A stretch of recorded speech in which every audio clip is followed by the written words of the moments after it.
buenos días a todos. Les saludo en esta mañana de miércoles 19 de agosto, desde desde el patio de mi casa, que es particular, se mueve y se levanta como los demás. Buenos días, Rosy, Dios te bendiga. Saludos a Sergio y a tus hijos. Buenos días, Abigail. Buenos días, Lucero. Aquí estamos cada mañana. A ver quién se rinde primero, si ustedes o yo.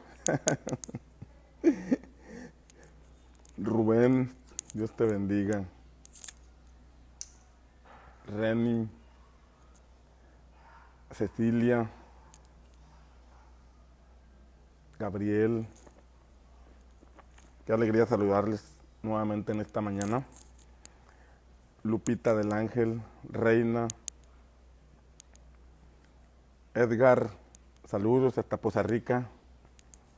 Julio César, buenos días, Julio. Mari Vázquez, Alicia de la Rosa, Jesús Herrera, saludos. Reina, Sagra García. Qué alegría saludarles. Como les decía, a ver quién se rinde primero, si ustedes o yo. Bueno, esperemos que nadie se rinda y que Dios nos dé fuerzas, nos dé vida, nos dé salud, nos dé palabra, nos dé boca para hablar y oídos para escuchar, para que nuestra fe siga inamovible, siga firme, siga siendo fortalecida en el Señor. Saludos y bendiciones a todos en esta mañana. Hemos estado hablando de Daniel, el profeta Daniel. Estamos atorados en el capítulo 3, donde el rey mandó levantar una imagen y ordenó que todos tenían que adorar esa imagen. Todos, y estaban convocados los funcionarios de ese imperio, los funcionarios, es decir, los gobernadores, los jueces, todos los que estaban en cierta forma trabajando para ese imperio, fueron convocados y se levantó la imagen y todos tenían que adorar, tenían que postrarse ante esa imagen, pero había tres jóvenes hebreos, tres jóvenes que, como leíamos en el versículo 17, cuando fueron traídos ante Faraón, ante Nabucodonosor, porque unos chismosos, envidiosos, le llevaron la noticia al rey de que había tres jóvenes hebreos que no se postraban, que no hacían caso del decreto que Nabucodonosor había dictado.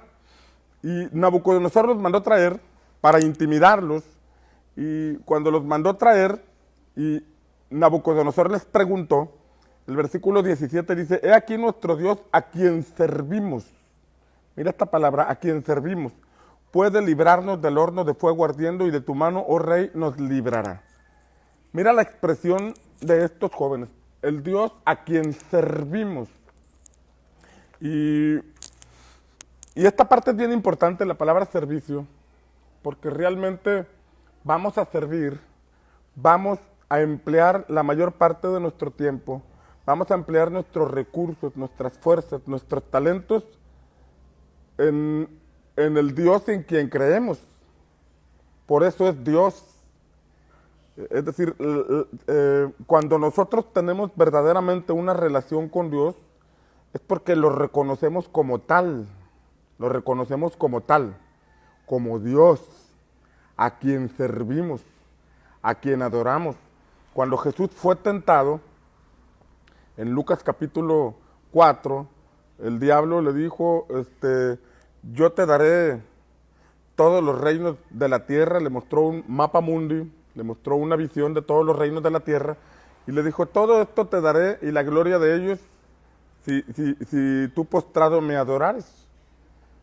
Y entonces Jesús le respondió, al Señor tu Dios adorarás y a Él solo servirás. Mira cómo relaciona adoración y servicio, cómo pone en el mismo ámbito la adoración y el servicio. Porque si verdaderamente yo creo en Dios indiscutiblemente le voy a servir, porque el servicio es sinónimo de adoración. Cuando el hombre fue puesto en el Edén, fue puesto para labrar la tierra. Y Dios puso al hombre en ese paraíso, Dios puso al hombre en ese ámbito donde el hombre se iba a desarrollar, donde el hombre iba a labrar la tierra, a cultivar el huerto, iba a ponerle nombre a todos los animales, pero fue puesto en ese lugar para labrar la tierra. Génesis capítulo 2 nos enseña que no había caído agua o lluvia sobre la tierra porque no había hombre que la labrase. No había hombre que la labrase. Entonces Dios creó al hombre del polvo de la tierra, sopló sobre él aliento de vida y lo puso para labrar el huerto. Labrar el huerto. Y la palabra labrar es el vocablo abad. Y el vocablo abad puede ser traducido como labrar, puede ser traducido como esforzarse, puede ser traducido como adorar o puede ser traducido como servir. Los israelitas en Egipto se esforzaban, fíjate bien, se esforzaban, ponían todas sus fuerzas, dedicaban la mayor parte de su tiempo para construir las ciudades de almacenamiento que eran Pitón y Ramesés. Y Pitón y Ramesés eran dioses paganos, eran los dioses de los egipcios.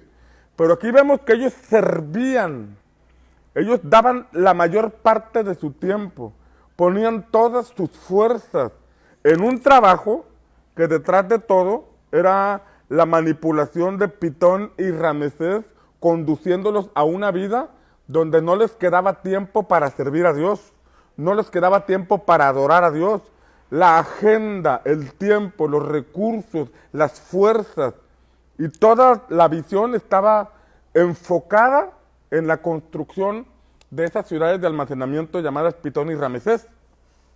Entonces ahí vemos la figura del esfuerzo, que puede ser traducido como servicio, que puede ser traducido como adoración a esos ídolos paganos, a esas figuras de dioses paganos, Pitón y Ramesés, y el Señor los quería sacar de ese contexto para llevarlos a una tierra llamada Canaán, donde también trabajarían, se esforzarían, pero por desarrollar la fe y por hacerlo en la perfecta voluntad de Dios.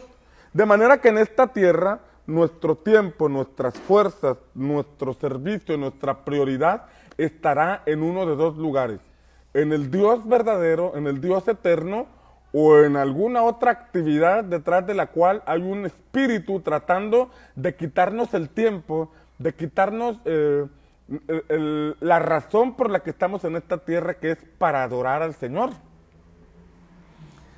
Entonces, la palabra adoración, o sea, adoramos a quien creemos que es Dios. Adoramos a quien creemos o reconocemos como Dios. A ese adoramos. Y a ese le dedicamos nuestras fuerzas, nuestro servicio, nuestra adoración, porque lo reconocemos como Dios. Si no, no lo adoramos. Dios es el centro de adoración.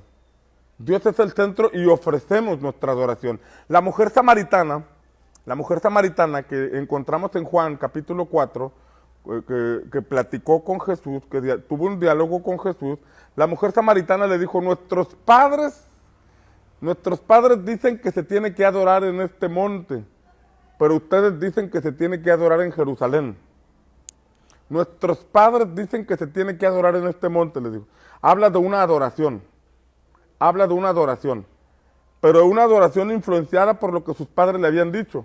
Y Jesús le dijo: créeme, mujer, que la hora viene y ahora es cuando los verdaderos adoradores adorarán en espíritu y en verdad. Ya no adorarán ni en este monte ni en Jerusalén. Es la palabra que Jesús empleó, o la expresión que Jesús empleó. Fíjate, mujer, que viene la hora que ni en este monte ni en Jerusalén adoraréis. Ustedes adoran lo que no saben. Le dijo Jesús a esta mujer: ustedes adoran lo que no saben. Ustedes adoran sin saber a quién, o no saben por qué es la adoración. Ustedes creen que se trata de un lugar geográfico, le estaba diciendo Jesús. Ustedes creen que se trata de un monte. Ustedes creen que se trata de una herencia religiosa. Ustedes creen que se trata de un asunto de formas y costumbres. Ustedes creen que se trata de un templo. Pero Dios es espíritu. Y los que le adoran en espíritu y en verdad es necesario que le adoren. Y precisamente en momentos como los que estaban viviendo estos jóvenes hebreos de Daniel capítulo 3, es donde se hace evidente la convicción del Dios en quien creemos. Ellos dijeron, nosotros no vamos a adorar a esa imagen, aunque nos cueste la vida. Nosotros solamente adoramos al Señor.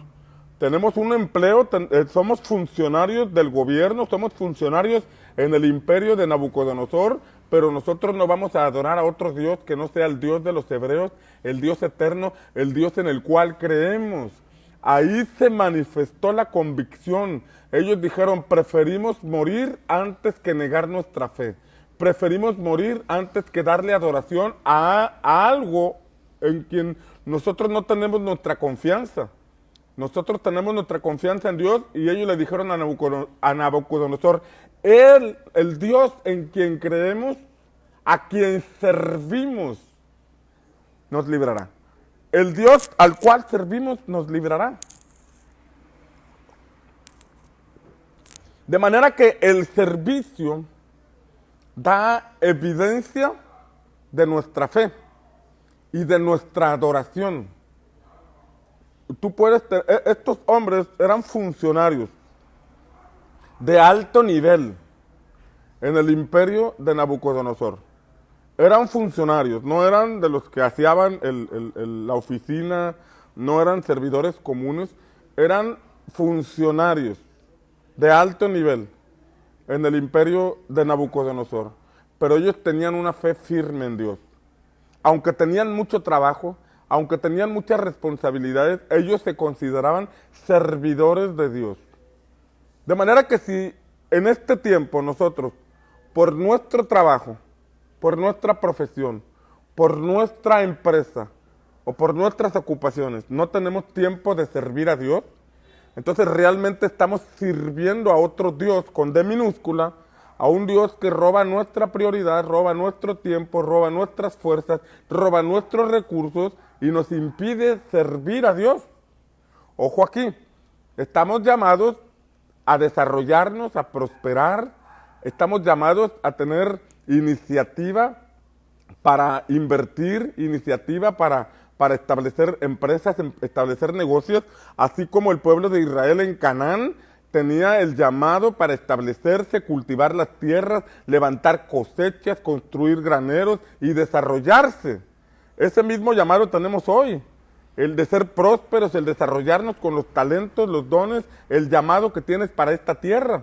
Sin embargo, nuestro servicio a Dios, ese no es intercambiable. Ese no es, no debe ser sacrificado nuestro servicio a Dios. Es un gran desafío ver a hombres y mujeres que tienen una alta responsabilidad en sus empresas, en sus trabajos, en el oficio. Me ha tocado ver a hermanos que trabajan en la albañilería y después de una jornada dura de trabajo, una jornada dura donde demanda el estar golpeando con un martillo una pared, el estar trabajando con la pala, el estar acarreando materiales, todavía después de esa jornada pesada de trabajo, se disponen para servir al Señor en un grupo de vida, en un discipulado, aconsejando a alguien, ganando a alguna persona, evangelizando. Esto habla de la convicción que ellos tienen y por esa razón, en Dios, y por esa razón se disponen a servir. Bien pudieran decir, terminé bien cansado, me duele la espalda, me duelen los brazos, estuve todo el día pegándole a una pared, trabajé horas extras, lo justo es llegar a la casa y dormir, descansar, comer y dormir. Pero ¿qué los mueve a servir a Dios? ¿Qué los mueve a dar la milla extra? ¿Qué los mueve a hacer labor de evangelismo? ¿Qué los mueve a ir a visitar a una persona que ya no fue al grupo de vida o a la iglesia? La convicción del Dios al que están sirviendo. Solamente eso. Conozco personas que tienen su negocio, que tienen su empresa, que les demanda mucha atención, que les demanda mucho enfoque, el estar lidiando con situaciones en el personal, estar lidiando con situaciones de buscar proveedores, de atender a los clientes, de los desafíos que demanda una empresa, pero además de eso, se disponen para servir al Señor. Es decir, el mucho trabajo que tienen no les roba la oportunidad de servir a Dios. ¿Por qué lo hacen? ¿Por qué lo hacen? Bien, ellos pudieran decir, pues con una buena ofrenda ya salda todo, con una buena ofrenda quedo bien con Dios. Pero no, hay algo que los mueve a servir y es la convicción del Dios en que ellos creen. Es la convicción del Dios al que han entregado su vida y comprenden que a Dios se le adora y una expresión de adoración es el servicio. Aquí estaban estos jóvenes en una disyuntiva en Daniel capítulo 3, en que si quieres seguir teniendo el puesto en el imperio, si quieres seguir siendo funcionario en el gobierno, tienes que dejar de adorar al Dios que tú adoras para adorar a esta imagen. Pero estos jóvenes dijeron, Nel pastel. Estos jóvenes dijeron, no lo haremos, no vamos a dejar de servir a Dios. Y si esto demanda que tengamos que sacrificar nuestra vida, preferimos sacrificar nuestra vida en lugar de dejar de servir al Dios en el que creemos. Esto es una demostración de fe. Esto es una demostración de fe. El servicio es adoración. En el libro de Apocalipsis, dentro de los acontecimientos que leemos ahí, que son profundamente proféticos, que son profundamente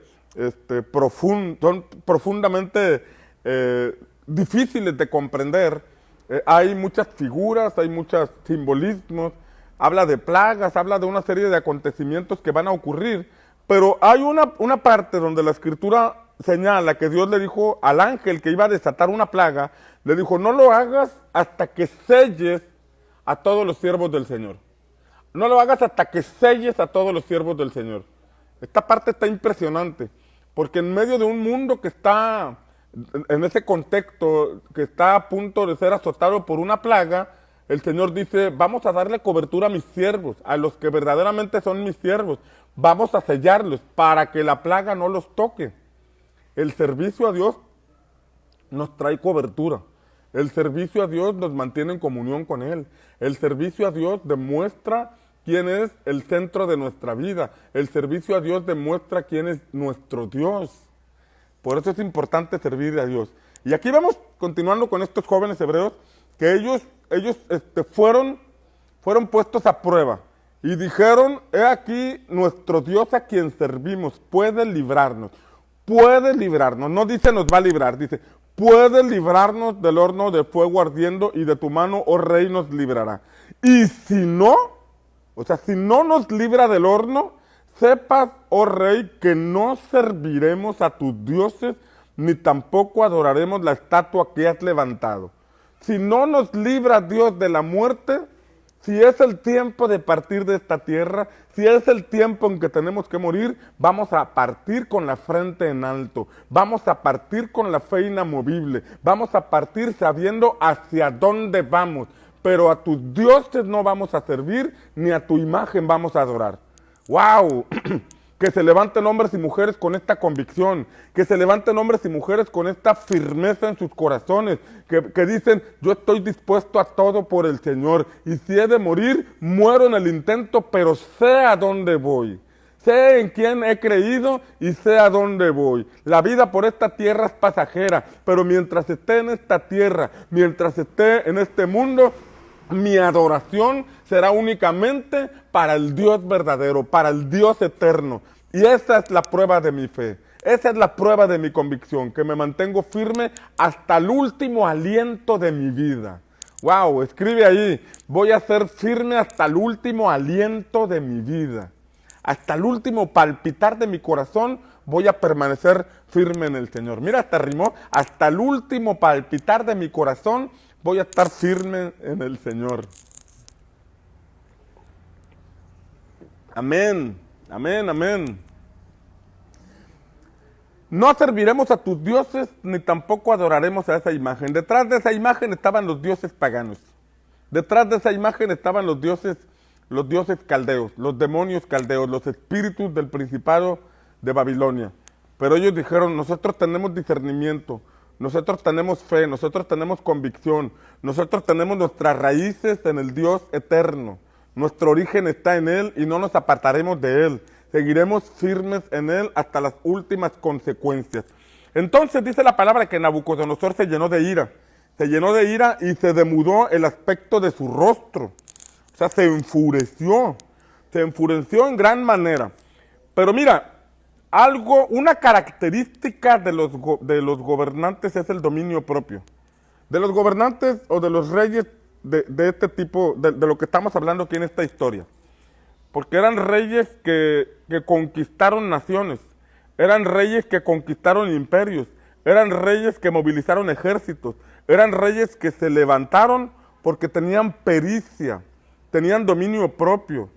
Es decir, para enfrentar batallas, para enfrentar guerras, para conquistar otros pueblos se requería de una mente sagaz,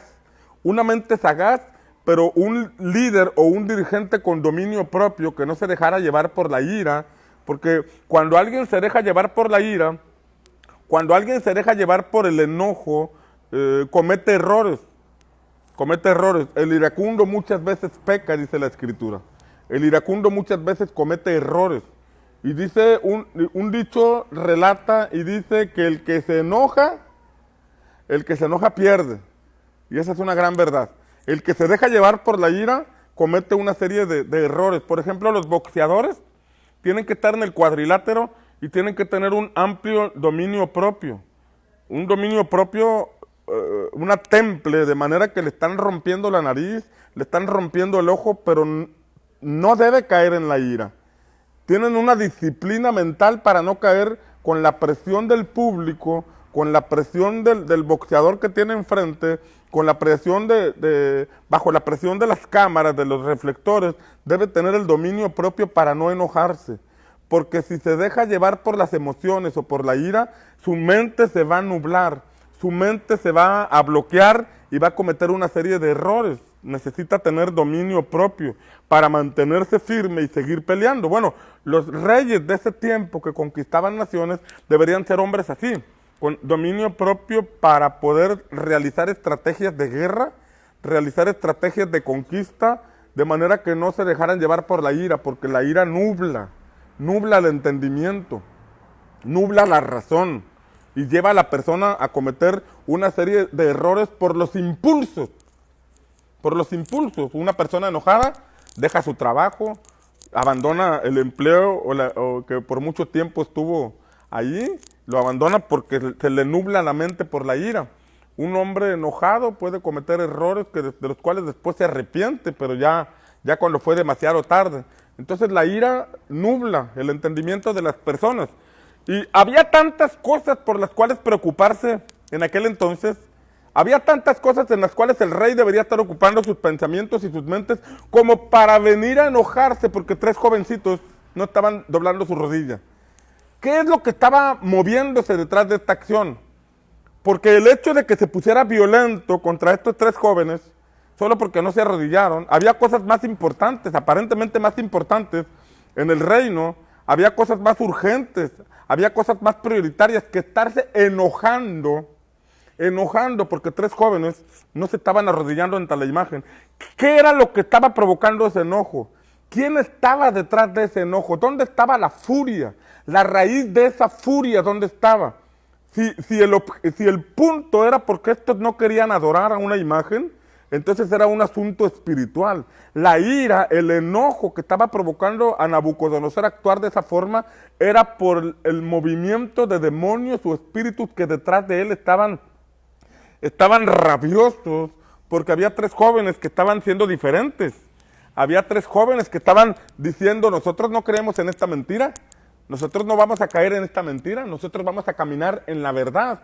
Sabes que cuando alguien camina en un mundo lleno de tinieblas, en un mundo lleno de maldad, en un mundo dominado por las tinieblas, porque este mundo ha decidido darle la espalda a Dios e irse por un camino diferente, entonces las tinieblas han prevalecido.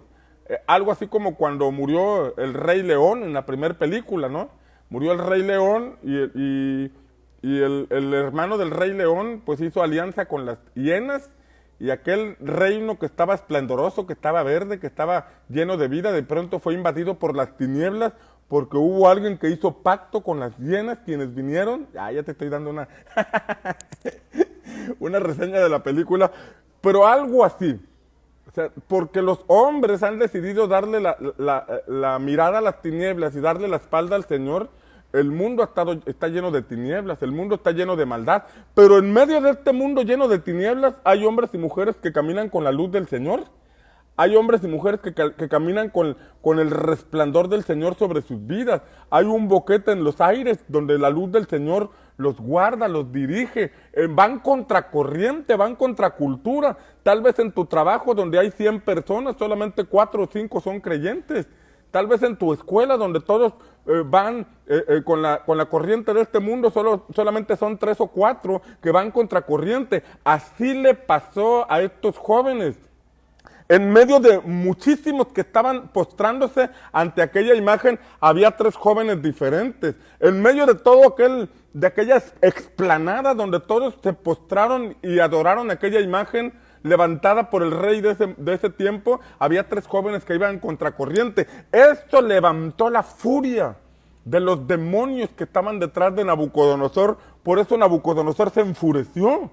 Eran esos demonios que decían, no puede ser posible. No puede ser posible, todos tienen que adorar, todos tienen que rendirse. Por ejemplo, cuando en tu escuela, como joven, te das cuenta que pues, el príncipe de este mundo que está tratando de culturizar con el homosexualismo, con el lesbianismo, está tratando de culturizar con imágenes y con una vida libertina, y de pronto todos en tu salón van por esa senda, pero tú te mantienes diferente. Eso provoca que los demonios se alteren y te empiezan a hacer bullying y te empiezan a decir cosas y te empiezan a decir que eres un fanático y te empiezan a decir una serie de cosas en contra tuya. Eso no es otro asunto más que le estás pegando al demonio que quiere controlar a todos los jóvenes, pero a ti no te está controlando. Sobre ti no tiene influencia, porque si en ti está firme la convicción del Dios en que has creído, entonces se va a levantar oposición en tu salón, se va a levantar oposición en tu centro de trabajo, se va a levantar oposición en tu misma familia. Eso es natural, pero tú no te lo personalices, porque Efesios capítulo 6 señala que nuestra lucha no es contra sangre y carne. O sea, tu lucha no es contra tus compañeros de salón, tu lucha no es contra el maestro. De pronto he escuchado a jóvenes que en sus escuelas los maestros son gays y promueven la cultura gay y aplauden a aquellos jóvenes que están saliendo del closet, como dicen ellos, y hablan maravillas y qué bueno, y los aplauden y les dicen una serie de cosas, y a los que no son así los toman como menos. Ese es el precio de la persecución, pero tú tienes que mantenerte firme. No sé cuántas personas habría en aquella explanada donde estaban estos 3 jóvenes, pero dentro de aquella multitud había 3 que fueron diferentes. Había 3 que hicieron enfurecer el reino de las tinieblas. Había 3 que hicieron enfurecer a Satanás. Y esos 3 recibieron el respaldo del Señor. Que en el nombre de Jesús tú te mantengas firmes y hagas que se enfurezcan esos espíritus inmundos que están tratando de cambiar la identidad de los jóvenes. Que tú te mantengas firme ahí en tu centro de trabajo para que esos espíritus que promueven el adulterio y la fornicación y esas relaciones fuera del matrimonio en los centros de trabajo se enfurezcan, porque contigo no puede. Si tú tienes firme tu convicción en el Señor, contigo no podrán. Si tú tienes firme tu devoción con el Señor, a ti no te harán caer. Si tú tienes firme y encendido el fuego en el altar, sobre ti, contra ti, no podrán. Porque a ti te sostiene el Dios eterno, sobre ti resplandece la luz del Señor. Él es tu cobertura, Él es quien te guarda, Él es quien te fortalece. Y aunque se levante el mismo infierno contra ti, no podrán, porque el que los venció está contigo. Amén, amén. Aquí se enfureció el rey. Vamos a hacer que se enoje el diablo. Vamos a hacer que se enfurezca el diablo. Vamos a hacer que se enfurezca en Satanás. Pero hay que mantenernos firmes. No caigas bajo la tentación. Cuando caes bajo la tentación, ya te estás postrando, ya estás adorando a ese espíritu que te puso la tentación. Cuando caes bajo la tentación, ya estás adorando a ese ídolo que te ofreció la tentación. Mantente en santidad, mantente firme, mantente sirviendo al Señor. Hónralo, hónralo todos los días de tu vida, hónralo. Tenemos el ejemplo de nuestro Señor Jesucristo, que el libro de Hebreos dice que Él fue tentado en todas las cosas, así como nosotros, pero no pecó, se mantuvo sin pecar. Y todos los que creemos en Jesús y tenemos la vida de Jesús impartida en nosotros, podemos caminar en esa misma dirección, en ese mismo sentido. Haz que se enoje el diablo, haz que se enfurezca el diablo, haz que le rechinen los dientes porque no puede hacerte caer en tentación. Haz que le rechinen los dientes porque no puede contigo, porque el que lo venció está firme en el trono de tu corazón. Entonces dice la palabra que en el versículo 20, y mira lo que dice aquí, mandó a hombres muy vigorosos. Perdón, versículo 19 dice, entonces Nabucodonosor se llenó de ira y se demudó el aspecto de su rostro contra Sadrach. Se demudó contra Sadrach, Mesach y Abednego y ordenó que el horno se calentase 7 veces más de lo acostumbrado. ¡Wow! Ordenó que la prueba se pusiera más difícil. O sea, daba lo mismo el fuego como estaba a calentarlo 7 veces más. Daba lo mismo. Daba lo mismo. Así lo calentaran 700 veces más, el que entrara a ese horno iba a morir. Pero era una especie de intimidación, porque el mismo fuego los podría consumir, pero era una especie de intimidación mental. O sea, no puedo contra su fe, no puedo contra su espíritu, pero voy a atacar su mente, voy a atacar sus pensamientos. Le voy a poner un cuadro donde el fuego se ve más fuerte. Le voy a poner un cuadro donde la cosa se ve más complicada. Todavía no los metían al horno, pero estaban tratando de intimidarlos aquí. Estaban tratando de que bajaran la guardia aquí. Como no pudo en lo espiritual, lo iba a hacer en lo mental. Como no podía con la fe de ellos, tenía que tratar de afectar sus pensamientos. Tal y como decía ayer, que Goliat empezó a usar palabras contra David. Empezó a usar palabras para intimidarlo. Para intimidarlo. Era un ataque contra la mente. Era un ataque contra los pensamientos. Era un ataque contra la manera de pensar de David. Eran las palabras tratando de detenerlo, las palabras tratando de intimidarlo. Goliat le dijo, te voy a matar, te voy a cortar la cabeza, Era un ataque contra la mente. Pero David también le respondió con palabras. Tú vienes a mí con jabalina y lanza. Antes de un enfrentamiento cuerpo a cuerpo, hubo un enfrentamiento de palabras. La palabra de Goliat contra las palabras de David. Las palabras de los demonios que estaban en Goliat contra las palabras del Espíritu Santo que se pusieron en la boca de David. Era un duelo de palabras. Era una confrontación de reinos espirituales. El reino de las tinieblas contra el reino de Dios. Pero el reino de Dios se mueve por medio de los que creemos en Él. Pero Satanás sabe que si afecta nuestra mente, va a paralizar nuestra fe. Satanás sabe que si afecta nuestros pensamientos, va a paralizar nuestra fe. Por eso presenta cuadros, por eso te manda noticias, por eso en el noticiero salen muchas malas noticias, porque a través de malas noticias paraliza empresas, paraliza naciones, señalan, no, pues la economía va a entrar en recesión, la economía se va a paralizar. ¿Y qué hacen los empresarios? Empiezan a despedir gente, empiezan a dejar de producir como se debe producir. Antes de que ocurran las cosas, el príncipe de este mundo ya les está paralizando, ya los está intimidando por medio de noticias. ¿Para qué compro más? ¿Para qué contrato más? ¿Para qué pido más? Si esto se va a paralizar porque los índices económicos apuntan que viene una quiebra, los índices de la economía señalan que esto va a colapsar, va a haber una recesión, va a haber una crisis, mejor ahorramos dinero, mejor despedimos personal, mejor cerramos una empresa, dejamos de producir. Antes de que eso ocurra, las noticias vienen y paralizan. Así es como opera el príncipe de este mundo. Pero los que confiamos en el Señor, vemos que la crisis es una oportunidad para los hijos de Dios. La crisis para el mundo es una oportunidad para manifestar el poder de Dios. Génesis capítulo 26 enseña que en un tiempo de gran hambre sobre la tierra, el Señor le dijo a Isaac, no desciendas a Egipto, quédate donde yo te diré y te voy a prosperar y te voy a bendecir. Y la Escritura dice que Isaac se quedó en Gerar como el Señor le dijo, y sembró y cosechó al 100 por 1. Ojo aquí, sembró cuando nadie sembraba. Sembró cuando había una gran crisis sobre la tierra, una gran hambre sobre la tierra. Seguramente no llovía. Y como no llovía, la gente no se atrevía a sembrar. Y como no llovía, la gente no se atrevía a trabajar en la tierra para poner la semilla, porque decían, no va a llover, está pronosticado que no va a llover, está pronosticado que esto va a empeorar. Mejor en vez de sembrar la semilla, almacénala y vétela comiendo hasta que esto pase. Eso decían los del mundo porque se dejaban llevar por los sentidos naturales. Pero Isaac recibió una palabra.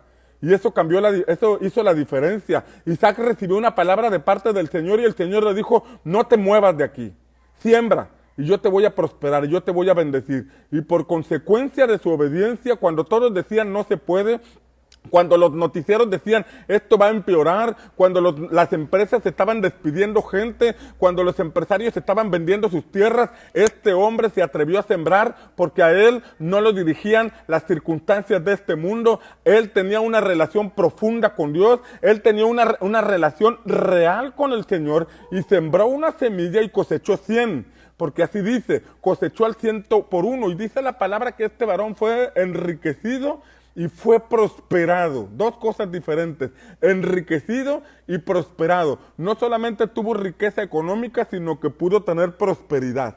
Son dos cosas diferentes, riqueza y prosperidad. Hay gente que es rica pero no es próspera en su matrimonio. Hay gente que es rica pero no es próspera en su relación con Dios. Hay gente que es rica pero no es próspera con su familia. Hay gente que es rica pero no es próspera en sus emociones. Sin embargo, la bendición de Dios es la que verdaderamente enriquece y no añade tristeza. Isaac pudo enriquecer en la economía, pero era próspero en todas las áreas porque estaba escuchando al Señor. Amén. Y hay algunos que están aquí, que en medio de la crisis serán movidos a invertir, serán movidos a emprender, serán movidos a realizar cosas, porque no se están dejando llevar por las noticias del príncipe de este mundo, no se están dejando llevar por las noticias de quien maneja la economía de este mundo. El que maneja la economía de este mundo quiere que tú quiebres para que no te desarrolles y te endeudes. El que maneja la economía de este mundo quiere que tú pidas prestado y te endeudes porque él es quien sale beneficiado. Pero quienes creemos en el Señor, vemos este tiempo como una oportunidad para emprender, para realizar cosas que no realizábamos antes. Van a llegar ideas, van a despertarse sueños, se va a despertar el espíritu emprendedor y vas a hacer cosas que antes no hacías y en medio de la crisis vas a ver el favor de Dios. Amén. Amén, amén. Yo lo creo. Y vamos a ver testimonios de personas que van a emprender. Platicaba hace días con un discípulo que es abogado, pero que ha estado paralizado su trabajo porque las agencias están cerradas y aunque ya se movilizaron nuevamente, el asunto va bien despacio. Entonces lo que él hizo fue empezar a ejercer un viejo oficio que aprendió. Él es abogado, pero empezó a emprender un viejo oficio que aprendió, que es la carpintería. Y empezó a hacer cositas de carpintería y empezó a hacer pequeños muebles, pequeños arreglos, pequeñas cosas con pedacería de madera. Y los empezó a vender y le está yendo tan bien. Le está yendo bien y no necesita sacarlos al rodante, no necesita sacarlos a ningún lugar a vender, porque al ofrecerlos por Facebook, pues se los piden, los compran. Ese es el espíritu emprendedor que se va a despertar en ti. Ese es el espíritu emprendedor que va el Señor a activar en ti en el nombre de Jesús. En el nombre de Jesús. Deja de escuchar las malas noticias. Deja de escuchar que esto va a continuar hasta enero o hasta febrero. Que continúa hasta que tenga que continuar. Pero mientras tanto, tú no dependes de la economía de este mundo. Tú tienes una fe que va a provocar que hagas cosas que antes no hacías. Vas a emprender cosas que antes no te imaginabas. Y vas a tener resultados que antes no habías tenido y que nunca te habías imaginado. Porque la Biblia dice que cosas que ojo no ha visto, ni oído ha escuchado, ni han subido al corazón del hombre, son las que Dios ha preparado para los que le aman. Para los que le aman. Inmediatamente dice que esas cosas son reveladas por el Espíritu. Se nos revelan por el Espíritu, pero se les revelan a los que aman a Dios. Dice la Escritura que a los que aman a Dios todas las cosas les ayudan para bien. Todas las cosas les ayudan para bien. En vez de estar escuchando todas las malas noticias que los noticieros o que los medios de comunicación transmiten, mejor escucha la voz del cielo. Porque a los que aman a Dios todas las cosas te ayudan para bien. Si tú amas a Dios, el Señor te va a mostrar la salida, el Señor te va a mostrar el camino, el Señor te va a favorecer, el Señor te va a dar ideas, el Señor te va a empujar para que hagas cosas que no te habías atrevido a hacer. Tal vez la pandemia es una oportunidad para que emprendas esas cosas que habías postergado. Y luego las hago, y luego las hago, y luego las hago. Es el tiempo de que lo hagas. Es el tiempo de que lo emprendas. Es el tiempo de que te atrevas. En el nombre del Señor. Entonces, vemos un asunto de intimidación. Estaban los 3 muchachos frente a Nabucodonosor y él dijo, caliente en el horno 7 veces más. O sea, los quiso intimidar. Como diciéndoles, ya, arrodíllense, ya, ríndanse, ya, adoren la imagen. Era un asunto de intimidación. Y la Escritura señala, fíjate bien esta parte, inmediatamente señala que en el versículo 20 que mandó a hombres muy vigorosos. A hombres muy vigorosos. Eran 3 jovencitos. ¿Para qué traer a hombres muy vigorosos? Trajo a los más fuertes. Trajo a los más fuertes. Pero si eran 3 jovencitos, ¿por qué era necesario traer a hombres muy vigorosos? Simplemente con uno armado, con uno que tuviera una lanza, órale, para llevarlos. Pero ¿por qué calentar 7 veces más ese horno si el resultado iba a ser el mismo? ¿Y por qué traer a hombres muy vigorosos? Esos hombres vigorosos también tenían la intención de intimidar. Tenían la intención de intimidar a estos jóvenes. Pero más allá, nosotros encontramos algo. Encontramos una realidad. Después de este acontecimiento iba a ocurrir algo glorioso. Ojo aquí. Después de este acontecimiento iba a ocurrir algo glorioso, porque iban a meter a 3 al horno de fuego, pero en algún momento se iban a ver 4. Iba a haber una manifestación gloriosa del Hijo de Dios entre ellos. Iba a haber una manifestación gloriosa del Hijo de Dios, porque Nabucodonosor vio al 4.º hombre y dijo, es semejante al Hijo de los dioses. O sea, él entendió que era un ser divino que estaba entre ellos. Pero eso vino después. Esa manifestación gloriosa vino después del periodo de prueba. No a cualquiera se le presenta una prueba de 7 veces más fuerte el horno de fuego. Ojo aquí. No a cualquiera. Hay algunos que se rinden ante la amenaza.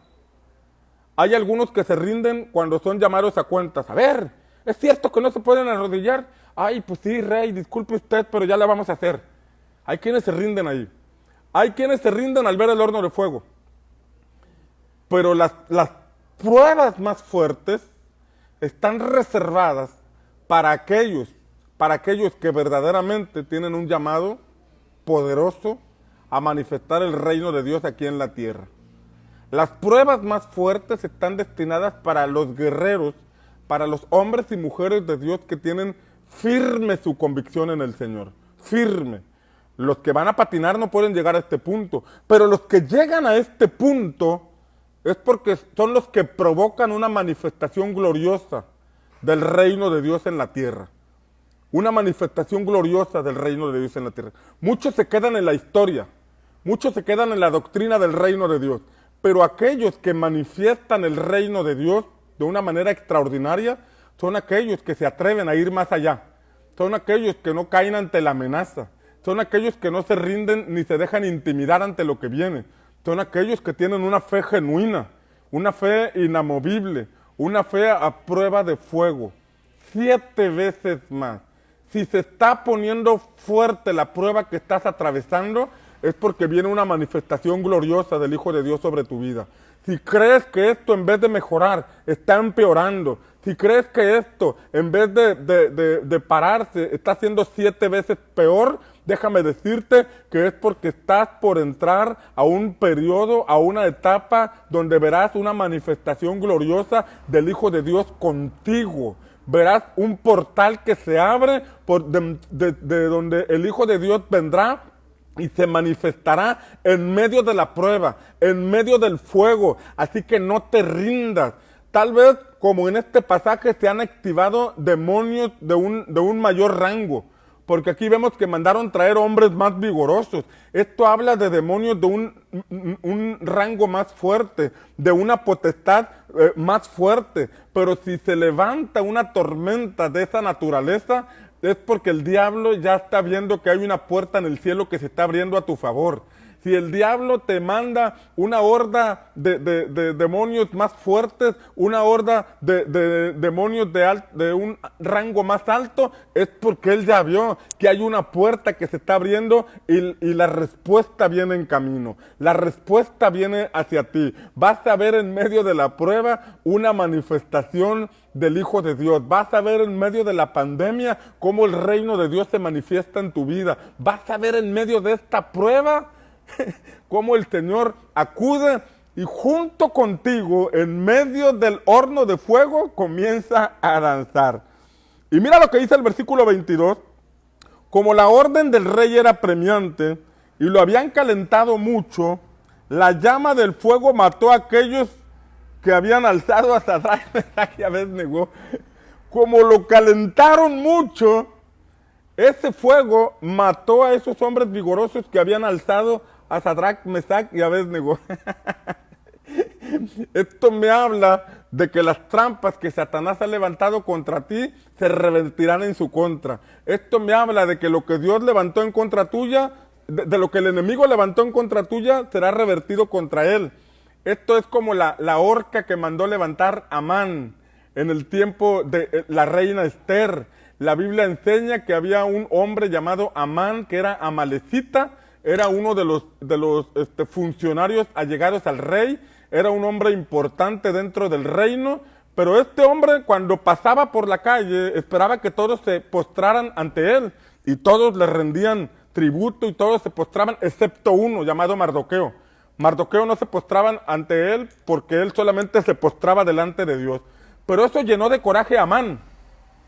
Llenó de coraje a Amán porque se lo personalizó. Este judío no se postra, este judío no se humilla delante de mí, y empezó a enojarse de tal manera que fue con el rey y de manera perversa buscó que emitiera un decreto contra todos los judíos. Buscó que emitiera un decreto contra todos los judíos para matarlos, sin saber él que la reina Esther era de origen judío. Entonces la escritura señala que este hombre emitió un decreto, y al emitir un decreto empezó a levantar una horca allá afuera de su casa, una horca, y dijo: aquí voy a colgar a Mardoqueo, porque Mardoqueo nunca se postró ante mí. Mardoqueo no sabe de quién, no sabe contra quién se está enfrentando. Aquí voy a poner la horca para matar a este hombre llamado Mardoqueo. Pero la escritura nos enseña que cuando se reveló los motivos de Amán y se entendió o se descubrió, Amán supo que la reina Esther era de origen hebreo, de origen judío, pues él dijo: ya hice este decreto en contra mía, lo que planeé contra los hebreos se va a cumplir en contra mía. Y la escritura enseña que la horca que él levantó para asesinar a Mardoqueo fue utilizada para matarlo a él, fue utilizada para colgarlo a él. Que esa palabra se cumpla en tu vida si tú te mantienes firme en tu fe, si tú te mantienes adorando a Dios, si tú te mantienes con una fe inamovible, si te mantienes sirviendo, si mantienes tu altar encendido, si brincas los obstáculos, si no caes bajo la tentación, vas a ver una manifestación gloriosa del reino de Dios en tu vida. Y todo aquello que el enemigo conspiró contra ti, se revertirá contra él. Verás cómo el enemigo cae en la trampa que te puso a ti. Verás cómo el enemigo cae en la cueva que te había destinado para ti. Verás cómo el enemigo cae en la cárcel que había destinado para ti. El Señor te dará la victoria y tú lo verás con tus propios ojos. Alguien tiene que decir amén, amén y amén.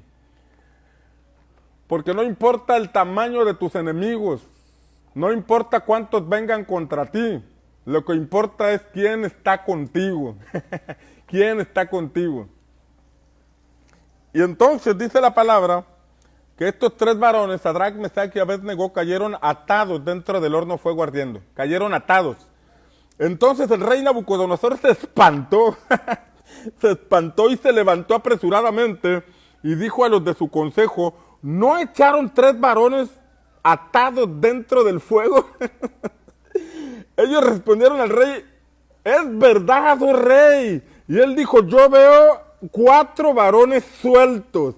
Entraron atados, pero los vieron sueltos. Entraron amarrados, pero en la prueba fueron liberados. Entraron amarrados y los aventaron a este lugar, pero al caer en el mero centro de la prueba, las cadenas se rompieron, las ataduras se quemaron y estaban sueltos. Pero dice, los veo sueltos que se pasean en medio del fuego. Se pasean en medio del fuego. Tal vez estaban danzando, tal vez estaban caminando, pero dice que se paseaban. No estaban parados en medio del fuego, estaban en movimiento, estaban celebrando, estaba el Hijo de Dios. Fue una atmósfera como del cielo en la tierra, porque en el cielo hay adoración, en el cielo hay alabanza, en el cielo hay libertad, pero un portal se abrió sobre ese horno de fuego y lo que pasaba en el cielo estaba pasando en ese horno de fuego. Lo que pasa en la eternidad estaba pasando en ese lugar y estos hombres estaban paseándose con el Señor, estaban paseándose con el Hijo de Dios en medio de la prueba, y el fuego no los tocaba, y el fuego no los consumía, y el fuego no les hacía nada, porque dice este pasaje que el aspecto del cuarto es semejante al Hijo de los dioses. Eso es lo que viene para ti. Te vas a pasear en medio de la prueba, te vas a mover en medio de la prueba. Va a haber un gozo que proviene del cielo que te va a sostener en medio de la prueba. Va a haber una alegría que nada te va a poder quitar, ni la prueba más difícil te la va a poder quitar, porque es una alegría, es un gozo que está en lo profundo de tu corazón como resultado de que el Señor habita en tu corazón, como resultado de que el Señor habita en ti. Amén. Alguien tiene que decir, el Señor está conmigo. Vamos, anótale ahí y escribe, el Señor está conmigo. Y ya para concluir, dice que entonces Nabucodonosor se acercó a la puerta del horno de fuego ardiendo. Se acercó. Era un horno ardiendo. Era un horno que estaba a 7 veces más de lo acostumbrado, que mató a los hombres vigorosos, pero aquí dice que se acercó a la puerta. O sea que el impacto de este hombre, el impacto que tuvo este hombre lo hizo meterse, acercarse al mismo fuego. Por causa de tu fe mucha gente se va a acercar a Dios. Por causa de tu fe mucha gente se va a acercar a Jesús. Por causa de tu fe tu cónyuge que aún no es cristiano se va a acercar a Jesús. Por causa de tu fe, tus padres, tus hijos, tus amigos, tus familiares se van a acercar a Jesús, porque van a ver en ti una fe inamovible, van a ver en ti una fe genuina, una fe real. Van a decir, este hombre o esta mujer es mucho más que palabras. Este hombre o esta mujer es diferente a toda la bola de religiosos que yo conozco. Este hombre tiene una fe genuina y cree en un Dios verdadero, y hay una manifestación de un Dios verdadero con este hombre o con esta mujer que lo hace diferente. Y es Cristo en ti, es Cristo en ti quien hace la diferencia, pero eso se demuestra en medio de la prueba. Ahí se hace evidente nuestra fe genuina. Viene un tiempo donde se va a manifestar el Cristo en quien tú has creído por medio de tu fe, cuando parece que todo está perdido, cuando parece que todo está en tu contra, cuando parece que ya va a terminar todo. En medio del fuego tú verás la manifestación del Señor. En medio de la prueba, en lo más fuerte de la prueba, el cielo se abrirá y descenderá el Hijo de Dios para estar contigo en medio de esa circunstancia y te dará la victoria. Y va a provocar que, así como Nabucodonosor se acercó hasta el punto donde estaba el fuego, de igual forma hombres y mujeres, familiares, amigos, vecinos se acercarán a ti a causa del Dios que está contigo. Amén. Y mira lo que dice la palabra. Entonces Nabucodonosor se acercó a la puerta del horno de fuego ardiendo y dijo, Sadrach, Mesach y Abed-Negó, siervos del Dios Altísimo. Siervos del Dios Altísimo. Ahí está reconociendo que ellos que eran servidores, adoradores. Recuerda que la palabra servicio tiene que ver con adoración. Y les dijo, siervos, no son funcionarios de mi gobierno, no son funcionarios del imperio caldeo. No, ustedes son siervos del Dios Altísimo, del Dios verdadero.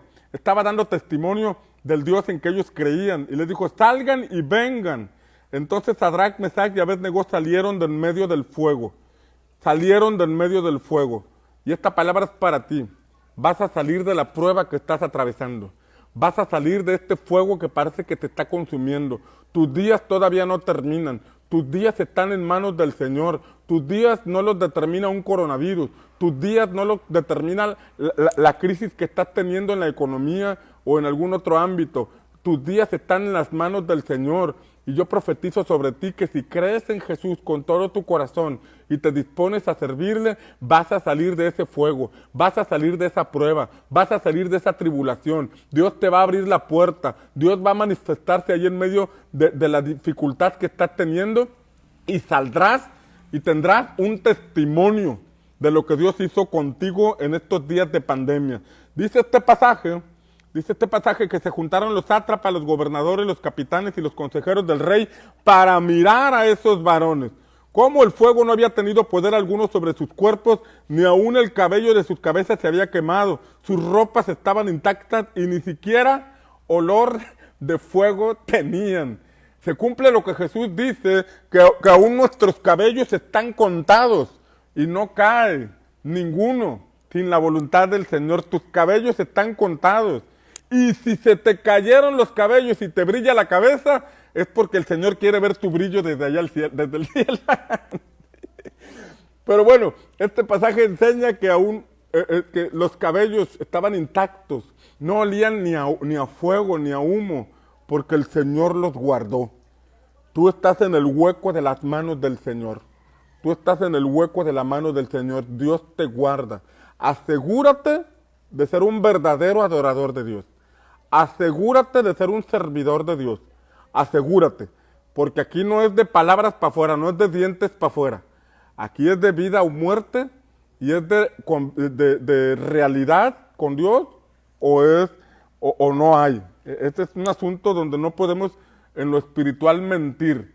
Es un asunto de fe genuina. Asegúrate de que tu fe esté de una manera genuina puesta en Jesús, el autor y consumador de nuestra fe. Entonces Nabucodonosor dijo, fíjate lo que dijo el rey, aquel que había promovido un culto pagano, aquel que había promovido una adoración a un culto pagano, dice, entonces Nabucodonosor dijo, bendito sea el Dios de ellos, bendijo el nombre del Señor. Bendito sea el Dios de Sadrach, Mesach y Abednego, que envió su ángel y libró a sus siervos que confiaron en él, y que no cumplieron el edicto del rey y entregaron sus cuerpos antes que servir y adorar a otro Dios que su Dios. Aquí vemos al rey, al hombre más importante, de ese imperio, bendecir el nombre del Señor. Aquí vemos al hombre más importante de ese imperio, al rey, bendiciendo el nombre del Señor. Viene un tiempo donde la iglesia del Señor va a lograr entrar en áreas de influencia en el mundo. Va a lograr entrar en áreas de influencia donde antes la iglesia no había entrado. Y hombres con gran responsabilidad en la tierra, hombres con gran responsabilidad en el gobierno, en las empresas, en los medios de comunicación, van a testificar que han tenido un encuentro con el Señor Jesucristo. Ya está ocurriendo y seguirá ocurriendo. En el tiempo de la iglesia neotestamentaria, la iglesia creció tanto que para el año 300 el hombre más importante del imperio romano, el emperador, reconoció a Jesucristo como su Señor y Salvador. Eso es lo que ocurrió también en el tiempo de Daniel. El hombre más importante en el imperio, llamado Nabucodonosor, bendijo el nombre del Señor. Pero no solamente eso. Versículo 29 dice, por lo tanto decreto que todo pueblo, nación o lengua que dijere blasfemia contra el Dios de Sadrach, Mesach y Abednego, sea descuartizado y su casa convertida en muladar, por cuanto no hay Dios que pueda librar como este. Vino un cambio, vino una reforma, vino un tiempo glorioso donde en todos los imperios de ese tiempo se habló del Dios en quien Daniel, Misael, Ananías y Azarías creían. Que ese tiempo venga. Y ese tiempo vendrá a causa de la fe de un pueblo que confía en el Señor, que en medio de la pandemia no dobla sus rodillas ante la pandemia, que en medio de lo que se está moviendo en este tiempo no se rinden ante las circunstancias, sino que solamente se rinden delante de Dios, se postran delante de Dios. Esos hombres y mujeres van a atravesar la prueba, van a atravesar las circunstancias que estamos viviendo, y después de estas circunstancias tal vez vengan situaciones complicadas, pero ahí verán el favor de Dios, el poder de Dios, y a causa de su fe saldrán de la tribulación, saldrán del horno de fuego, saldrán ilesos y tendrán un testimonio que impactará a naciones. Hay ministerios que están siendo transformados en este tiempo. Hay ministerios que están siendo procesados en este tiempo. Hay ministerios que están teniendo un encuentro profundo con el Señor en medio de estas circunstancias. Después de la pandemia saldrán completamente diferentes. Después del horno de fuego en que hemos sido metidos, después de estos siete veces, de estas 7 veces en que se calentó el horno de fuego, saldrán diferentes, saldrán con una fe renovada, saldrán con una fe en otro ámbito, en otro nivel. No solamente los ministros, sino todos los creyentes, los discípulos de Cristo, saldrán de esta tribulación con una revelación más exacta de lo que es el reino de Dios.